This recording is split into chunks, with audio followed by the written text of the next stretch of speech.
예, 고도소서 임마누엘, 여러분 대강절을 지나는 우리 모두에게 하나님의 특별한 은혜가 내려지시기를 주님의 이름으로 축복합니다.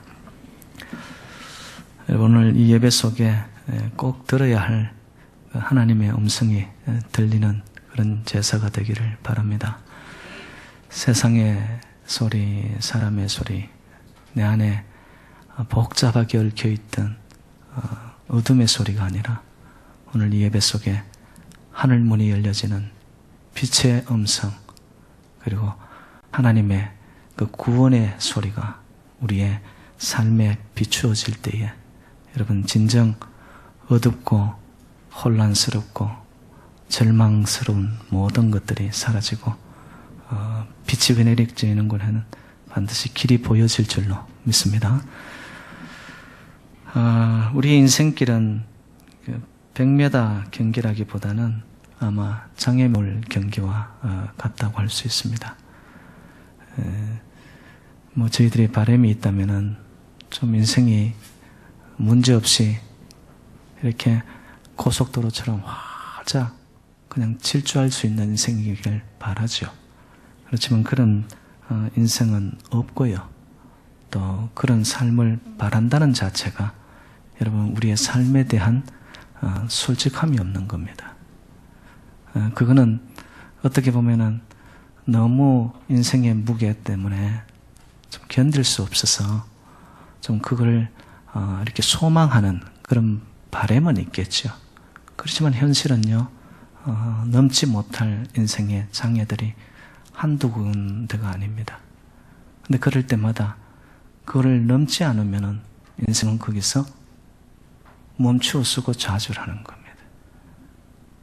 결국 장애물을 어떻게 넘어가느냐, 어떻게 극복해 가느냐, 그것이 부딪혀 올 때에 내가 어떻게 견뎌나느냐, 이러면 여기에 인생의 승패가 좌우됩니다. 근데 참 이상하게도 그 믿음과 불신앙이요, 언제 이렇게 명확하게 드러나는가 봤더니만 잔잔하고 인생이 이렇게 순탄할 때는 우리의 믿음이 있는지 없는지가 드러나지가 않아요. 근데 정말 믿음의 백성들은 보니까 삶이 힘들 때에 그 사람의 믿음의 진가가 이렇게 발휘됩니다. 저와 여러분들은 그런 믿음의 백성인 줄로 믿습니다. 힘들수록, 어려울수록, 장애가 많을수록 이 땅을 바라보는 자가 아니라 하나님을 의지하는 그 믿음 하나로 여러분 모든 장애물들을 훌쩍훌쩍 넘어가는 자. 그런데 이 장애가 우리가 어찌할 수 없는 홍해와 같은 그런 인생의 장애와 또한 인생을 가로막는 힘든 과정이 닥칠 때가 있습니다. 홍해는 무섭고 두려운 것으로 정말 우리를 이렇게 조여오지요. 그 인생의 무게 때문에 견딜 수 없는 것 같습니다. 그런데 여러분, 바로 그때 우리의 믿음이 증명할 수 있는 길이 이 홍해를 맞닥뜨렸을 때에 그 사람이 하나님에 속한 사람인가 땅에 속한 사람인가가 나타나더라는 것이죠. 대부분의 사람들은 이 홍해를 앞에 두면요, 이렇게 묻습니다.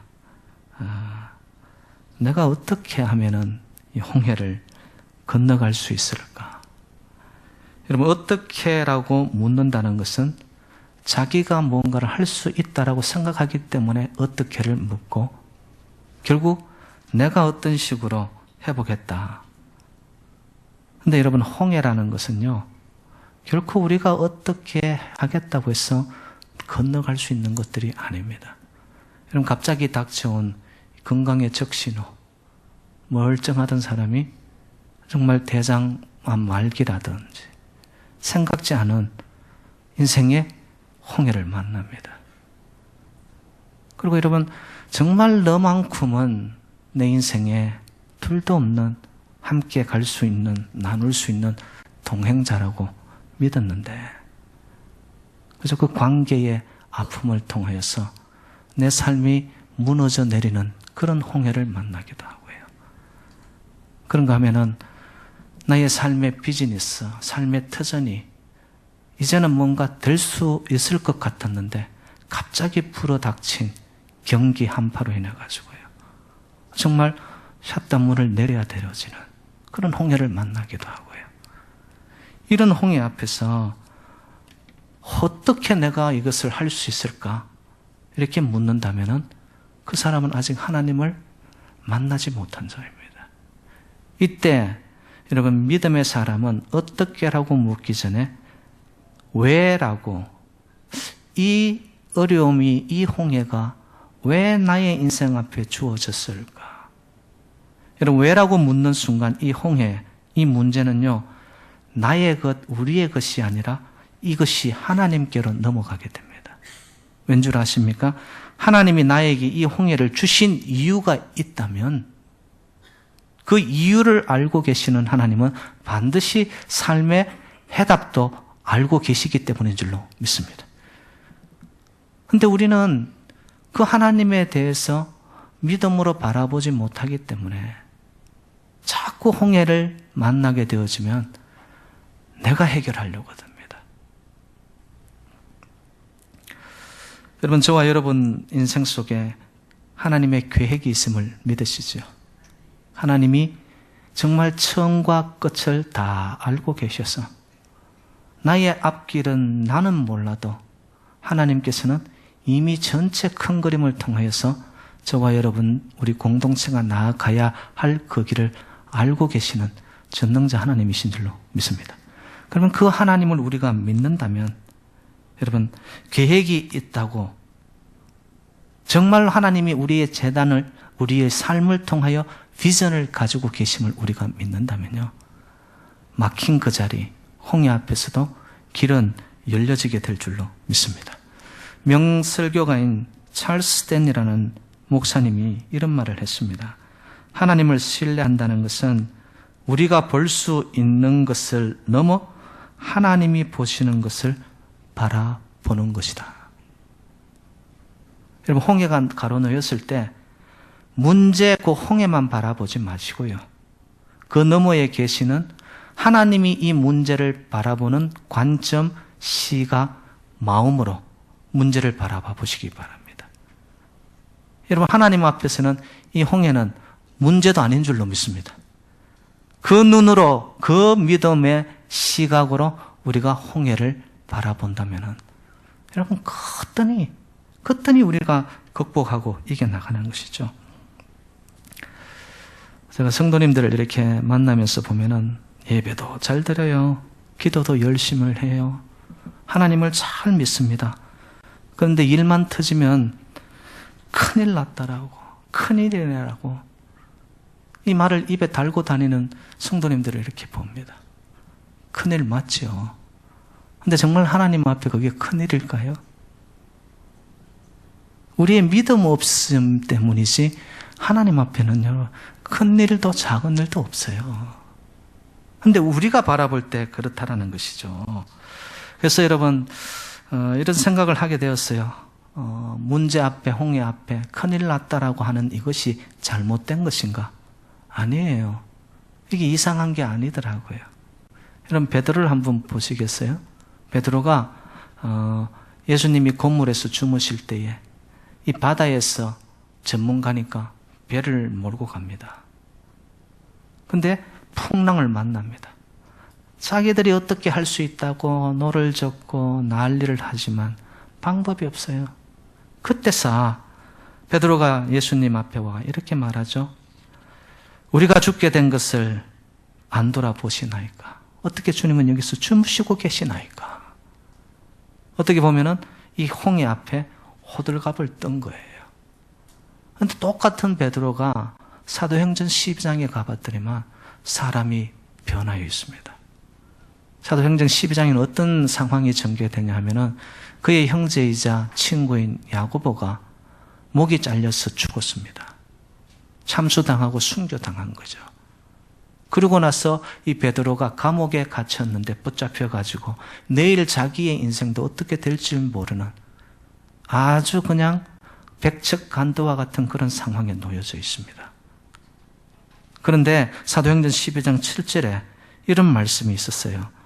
호련히 주의 사자가 나타나매 옥중에 광채가 빛나며 또 베드로의 옆구리를 쳐 깨어 이르되 급히 일어나라 하니 쇠사슬이 그 손에서 벗어지더라. 제가 여기서 주목한 게 뭐냐 하면은 여러분, 주의 사자 천사가 와서 옆구리를 쳐서 깨워야 할 정도로 지금 베드로가 지난밤에 뭘 하고 있었다는 거예요? 잠을 자고 있었다는 겁니다. 그렇게까지 깊이 잠을 잘 수 있는 베드로. 여러분, 지금 내일 어떻게 될지 모르고 감옥 안에, 그 당시 감옥은 여러분 요즘처럼 호텔급이 아니에요. 지하 감옥에 냉기가 올라오는, 정말 자유라고는 없는 그곳에 갇혔는데 거기서 냉기 어린 바닥에서 얼마나 깊이 잠을 잤기에. 여러분, 어디서 그런 평안이 왔을까요? 어디서 그런 담대함이 왔을까요? 바로 사도행전에 나타나는 이 베드로는 전능자 하나님을 향한 믿음에 붙들린 사람이 되어버린 거예요. 똑같은 상황일지라도, 홍해 앞에 있을지라도 베드로의 신앙과 반응이 달라졌습니다. 저는 대강절을 지나는 저와 여러분들이 정말 오늘 본문 말씀을 통하여서 나의 믿음은 어떠한가? 인생의 홍해 앞에 원래도 뒤돌아보면은 정말 이런저런 일들이 많았던, 우리가 생각지도 않고 바라지도 않았던 일들이 우리의 걸음을 막아섰을 때 나의 믿음은 어느 쪽이었는가? 한번 점검을 해보자는 것이죠. 오늘 본문 2절에 보면은 이스라엘 백성들이요, 출애굽을 하여서 하나님이 지시한 가나안 땅을 향하여서 출발을 잘 하였습니다. 가고 있었고요. 문제가 하나도 없었습니다. 그런데 2절에 보니까 하나님이 모세에게 일러서 가는 걸음을 돌이키는 거예요. 순탄하게 가고 있는 그 걸음들을 돌이키셨습니다. 돌이켜서 그들이 거하게 한 곳이 어디였냐면 바로 홍해 앞에 놓이게 한 겁니다. 여러분, 우리는 이렇게 생각합니다. Why me? 왜 이렇게 홍해가 나를 가로막는 거야? 내 인생은 되는 게 없어. 정말로 꼬여도 너무 단단히 꼬였네. 여러분, 그런 걸까요? 홍해는 우연히 우리 인생 앞에 있게 된 것이 아니고요. 어찌 보면 하나님이 이스라엘 백성들의 걸음을 돌이켜서 그들을 홍해 앞에 있게 한 것처럼 때때로는 우리 인생 앞에 닥쳐오는 장애, 넘지 못할 홍해는요, 하나님이 그렇게 셋업을 하신 것이라는 거예요. 홍해는 두렵고 이스라엘 백성들이 어떻게 할 수 없는 무서운 곳이었습니다. 그런데 그 홍해 앞에 있게 하신 분이 바로 하나님이 그러셨다라는 거. 사실 홍해 앞에서 보아야 할 것은요, 우리의 능력이 아니에요. 내가 어떻게 해서 배를 띄워 노를 저어서 이 깊은 홍해를, 내가 인생의 바다를 지나야지. 여러분, 홍해 앞에서는 나의 능력, 내가 할 수 있는 것을 보는 것이 아닙니다. 우리는 할 수 없지만 하나님께서 우리를 인도하여 홍해 앞에 있게 하셨다면 하나님께서 그 홍해를 가르셔서 길을 내게 하실 일, 결국 행하실 이는 하나님이라는 것. 여러분, 이것을 우리가 믿어야 된다는 것이죠. 잘 가고 있는 길을 돌이켜서 그들을 홍해 앞에 맞닥뜨리게 한 그런 상황. 그래서 오늘 본문 3절에 보니까 바로왕은요, 그들이 홍해 앞에 놓이게 된 걸 보고 박수를 치는 거예요. 잘 됐다. 그거 봐라. 멍청한 놈들. 이곳에 있을 때는 잘 먹고, 그래도 노예로 있었지만은 배불리 먹고 문제 없었지 않느냐. 근데 그들이 도간의 든지처럼 가두어져 있는 그 상황을 놓고서 3절에 바로가 이렇게 말합니다. 광야에 갇힌 바 되었다라고 이야기합니다. 여러분, 그 2절에 보면 믹돌이라는 그 한 지명이 나타나죠. 믹돌이라는 곳은 어디냐 하면은 홍해가 여기에 있고요. 이쪽에 애굽 땅이 있고 이쪽은 시내 광야입니다. 시나이 반도라고 해가지고요. 그리고 지중해가 위쪽에 있는데 지중해의 삼각지 지역과 같은 곳이 여기가 고센 지역입니다. 거기에 백성들이 살다가 이제는 가나안 땅을 향하여서 광야 생활이 시작된 거예요. 그런데 이 믹돌이라는 곳이 어디에 있었냐 하면은 홍해가 있는 가장 끝점, 그래서 애굽에서 바라볼 때는 동북쪽 가장 끝단에 있는 한 지점이었습니다. 거기서 하나님께서 그 위쪽으로 그냥 지나가게 되어서 두면 되는데 그 지점에서 돌이켜서 홍해 앞으로 백성들의 걸음을 옮기신 거예요. 근데 여기서 우리가 주목해야 할 것이 뭐냐 하면은 홍해가 가로놓이고 이스라엘 백성들이 접어든 곳이 어디냐 하면은 비하히롯과 바알스본이라고 하는 두 협곡 사이로 장막을 치게 됩니다. 앞에는 홍해, 양쪽으로는 협곡, 높은 협곡입니다. 그리고 뒤에서는 여러분 애국 군대들이 마병을 앞세워가지고 막 질주해 옵니다. 그러면서 먼지 구름이 막 일어나면서 그들을 뒤에서 몰아치고 있습니다. 뭐 속수무책이죠. 길이 없어요.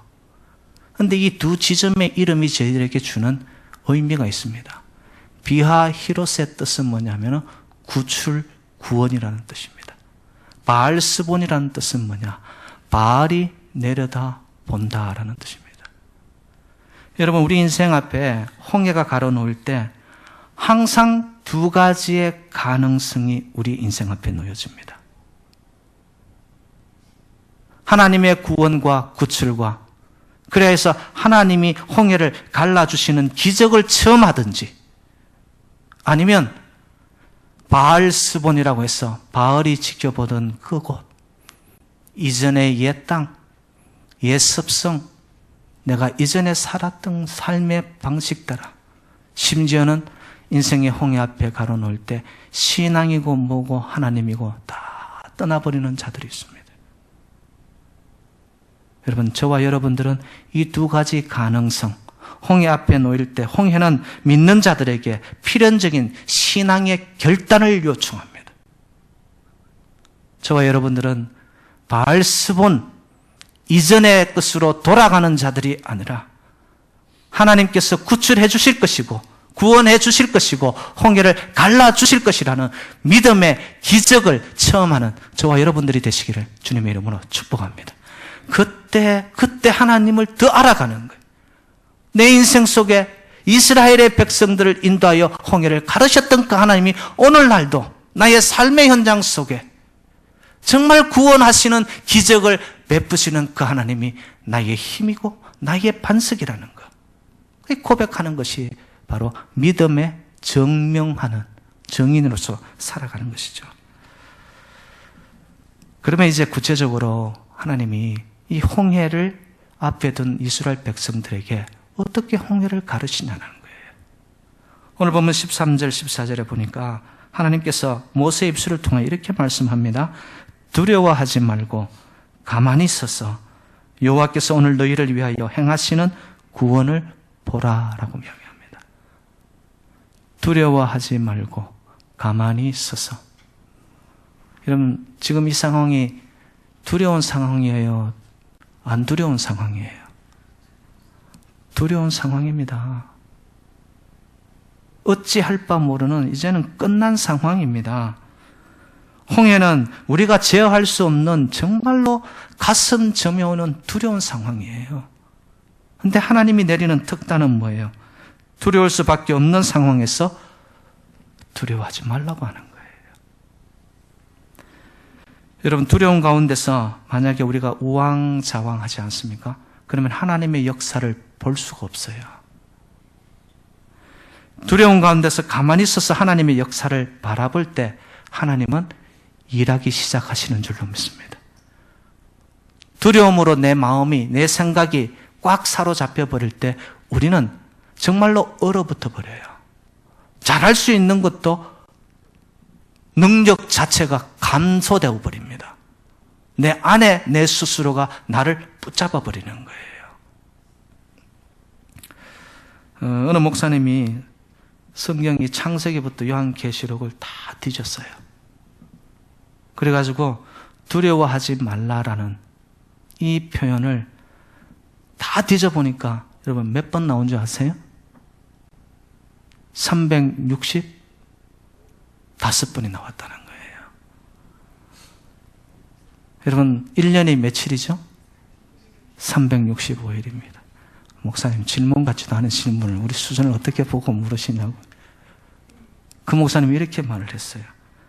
얼마나 인생길에 두려운 일이 많으면 하나님께서는 매일매일 두려워하지 말라는 말씀으로 말씀 안에 도장을 찍어 놓으셨을까. 그래서 제가 기회가 되면요, 창세기부터 요한계시록 한번 뒤져서 저도 한번 보려고 해요. 진짜 365번이 맞는지 안 맞는지. 목사님이 하셨으니까 맞겠죠. 여러분, 이 두려움이라는 정체는요, 사실 알고 보면 아무것도 아니거든요. 축구장 사이즈 정도 되는 거기에 안개가 자욱하게 걸려 있어요. 안개가 끼면 보이지가 않아요. 어떻게 나아갈지 몰라요. 근데 여러분 아십니까? 축구장 사이즈의 이 안개를 전부 모아가지고 압축해서 봤더니만 물잔에 반컵 정도밖에 안 되더라는 거예요. 두려움의 정체는 바로 이런 거예요. 실체는 없어요. 근데 내가 두려워하는 거죠. 내가 미리 내 안에서 나의 삶의 염려와 불안, 두려움 속에 쌓여버리잖아요. 그러면 앞이 보이지가 않는 거예요. 이런 말이 있었어요, 여러분. 공포가 놓고 할 때 믿음이 나가봤더니 아무도 없더라. 여러분 인생 속에 때때로 홍해라는 두려움이 여러분의 인생을 두드리잖아요. 그때 믿음이라는 렌즈를 통하여 여러분 직시하세요. 그러면 사실 아무도 없고 아무것도 아니에요. 그래서 하나님은 말씀을 두려워하지 마. 두려워하지 마.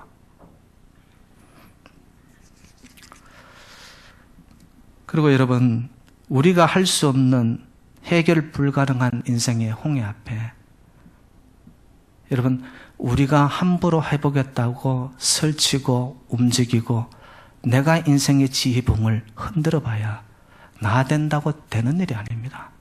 왜 하나님이 가만히 서서 보라고 하셨을까요? 이 홍해는 너희들 힘으로 안 되는 거야. 그걸 말씀해 주시는 거죠. 왜 잠잠히 가만히 있으라고 하셨을까요? 우리가 할 수 있는 게 없는 상황이란 말이에요. 땅의 방법으로 할 수 없으니까 하늘의 방법으로 하나님이 역사하십시오라고 내 삶의 모든 인생의 주도권을 하나님을 바라고 의지하고 의탁하며 하나님의 능한 손에 옮겨 드릴 때에 그때 하나님이 움직이시겠다는 거죠. 시편 62편 1절로 2절 말씀입니다. 나의 영혼아 잠잠히 하나님만 바라며 나의 구원이 그에게서 나오는도다. 오직 그만이 나의 반석이요 나의 구원이시요 나의 요새이시니 내가 크게 요동치 아니하리로다. 아멘이십니까? 정말 하나님이 여러분의 반석이요 여러분의 능력이요 여러분의 산성이 될 수 있기를 믿으시기를 주님의 이름으로 축원드립니다. 그 하나님을 바라보고 하나님만 바라는 거죠. 하나님만 바라는 거죠. 그리고는 나는 모든 주도권을 주의 손에 올려드리고는 손 떼는 거예요. 손 떼는 거예요.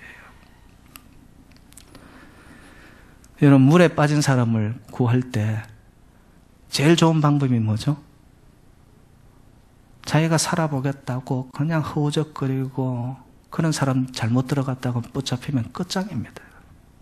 네. 물에 빠진 사람을 구원하는 방법은 뭐예요? 힘이 다 빠질 때까지. 그 진짜 구출하러 들어간 사람들이요. 그 사람이 나대고 허우적거리면요.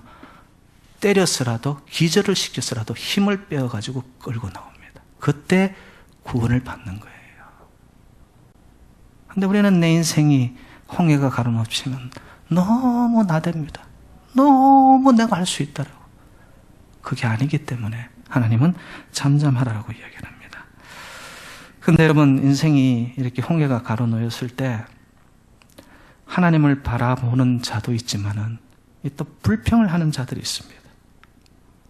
여러분, 출애굽의 시작은 그들의 부르짖음을 하나님이 들으시고 애굽에서 구원하셨던 거예요. 홍해 앞에서 그들이 얼마나 두려웠던지 옛 생활로 이전으로 돌아가고 싶을 추억을 더듬고 있을 만큼 두려웠던 상황이란 말이죠. 근데 여기서 문제의 심각성은 뭐냐 하면은 홍해 앞에서 두려워하는 자들은요, 자꾸 과거 지향적입니다. 앞으로 펼쳐가실 하나님의 역사는 기대하지 아니하고요, 이전의 일로 자꾸 돌아가는. 그러면서 그것을 보니까 현재 홍해는 이 불평, 불만 투성이거든요. 그래서 계속해서 백성들은 그럼블링합니다. 그리고 주의 종을 향하여 삿대질하고요. 우리를 그때 그대로 두었으면 왜 우리 말을 안 들었냐라고. 저와 여러분들은 홍해가 가로놓여질 때마다 내가 할 수 없다라고 주님 앞에 손 들고, 여러분, 하나님만 바라요 하나님의 역사와 기적을 체험하는 인생들이 되기를 주님 이름으로 축원드립니다. 하나님의 말씀을 순종해도요, 우리 인생 여정에 얼마든지 홍해를 만나게 됩니다. 그렇지 않아요? 여러분, 예수 잘 믿는다고 해서, 교회만 나온다고 해서 인생의 홍해가 없어지던가요? 그런 거 아닙니다, 여러분. 오늘 본문에 보니까요, 때때로 홍해 앞에서 우리의 이 적나라한, 정말 이 비신앙적 모습이 나타나는 백성들을 봅니다. 우리의 모습일 수도 있습니다. 믿습니다. 그러면서 부르짖으면서도 하나 문제만 던져지면 하나님은 오간데 없으시는. 그런데 여러분, 오늘 본문에 보니까 하나님께서 홍해를 가르시는데, 그 홍해를 갈랐을 때 저와 여러분들은 흔히 생각하기를 하나님이 기적을 향하여 뚝딱 바다를 반으로 나누어서 이 물결이 벽이 되어서 이스라엘 백성이 지나갔을 것이다. 여러분, 이렇게 생각하시죠? 어떤 모세, 여러분, 이 뮤지컬 이런 걸 보더라도 그냥 쫙 갈라지거든요. 근데 제가 말씀을 통하여 묵상 가운데 깨닫게 된 게 뭐냐? 여러분, 본문 오늘 21절로 한번 가보겠습니다. 21절. 21절 시작. 모세가 바다 위로 손을 내밀매 여호와께서 큰 동풍이 밤새도록 바닷물을 물러가게 하시니 물이 갈라져 바다가 마른 땅이 된지라. 제가 이 말씀을 읽으면서 저에게 주목된 단어는 밤새도록이었습니다. 여러분, 그때 동풍이라는 것은 이 아라비아 사막 시나이 반도에서 불어오는 열풍의 모래바람입니다. 그 모래바람이 밤이 새도록 불어왔을 때 그걸 목격했던 이스라엘 백성들은 어떤 마음이었을까요?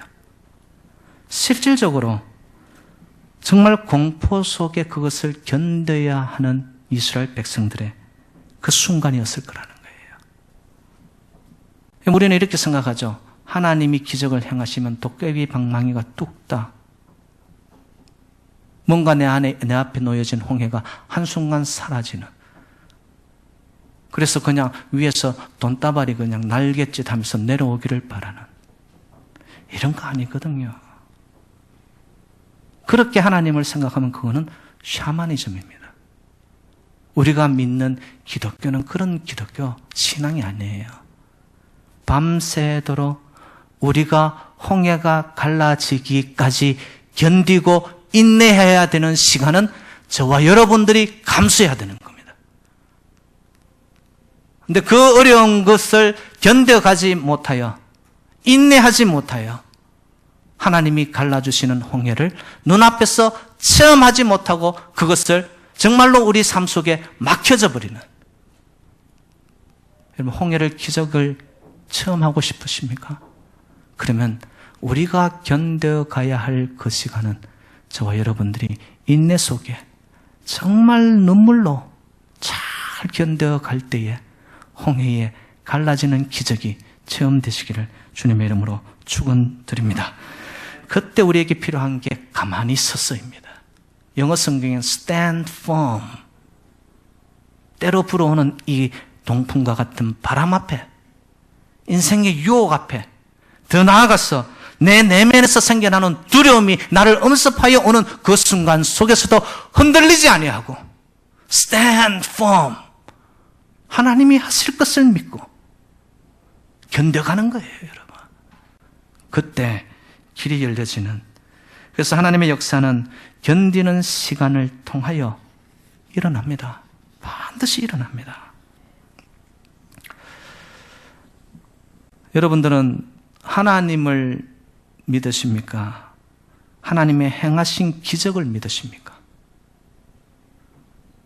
기적을 행하시는 하나님을 믿으시기를 주님의 이름으로 축복합니다. 하나님을 믿는 백성들은요, 삶에 나타나는 상황, 형편, 처지 때문에 쉽게 불평하지 않습니다. 그런데 기적을 바라보고 하나님을 믿는 자들은요, 또 다른 기적이 일어날 때까지 늘 불평합니다. 신앙의 방향이 잘못된 겁니다. 여러분, 이스라엘 백성들에게 두려워 말라, 가만히 있어서 오늘 내가 행하는 구원에 행하는 일을 보라라고 말씀하신 그 하나님은 지금도 살아계신 저와 여러분들이 믿는 전능자 하나님이신 줄로 믿습니다. 기적만 보고 따라가지 마시고, 홍해만 갈라지는 것만 바라지 마시고, 홍해를 가르시는 전능자 하나님만을 바라보고 믿고 따라갈 때에 그 하나님의 손길이 우리 인생에 흘러 들어오셔서 가로막고 있는 홍해들이 갈라지고, 우리의 믿음은 갈수록 stand firm, 견고한 신앙과 믿음으로 나아갈 때에 여러분, 여러분의 인생 속에 승리의 계가가 울려 퍼지기를 주님의 이름으로 축원드립니다. 성경은요, 홍해를 피하는 방법을 가르치지 않습니다. 홍해를 건너는 방법을 가르쳐줍니다. 건너기 위해서는 견디고 인내하고 기도하고 엎드리고, 그러나 퇴색되지 않는 믿음으로 하나님만을 바랄 때에 저와 여러분들의 인생이 갈라지는 기적을 통하여 반드시 광야의 생활을 통해 가나안 삶으로 들어가는 축복이 함께 하시기를 주님의 이름으로 축원드립니다. 하나님 아버지, 감사드립니다. 주신 말씀 통해 때로 우리 인생 앞에 홍해도 하나님이 그렇게 하셨네요. 그것을 믿음으로 바라보고 나아갈 때 전능자 하나님은 내가 할게, 가만히 있어봐, 나에게 계획이 있고 뜻이 있단다, 그 음성을 듣고 우리는 절대적으로 하나님을 향한 긍정의 믿음으로 나아갈 때 하나님이 홍해를 가르심으로 우리 인생 속에 놀라운 믿음의 성장들이 있게 하여 주옵소서. 그러나 우리의 삶의 현장 속에 때때로는 어두운 터널과 같은 그 순간을 견뎌 나아가고 인내하며 눈물로 지나가야 할 때는 아버지, stand firm, 견고히 서서 흔들리지 않고 이겨나갈 때에 하나님의 기적을 체험하는 주의 백성들 다 되게 하옵소서.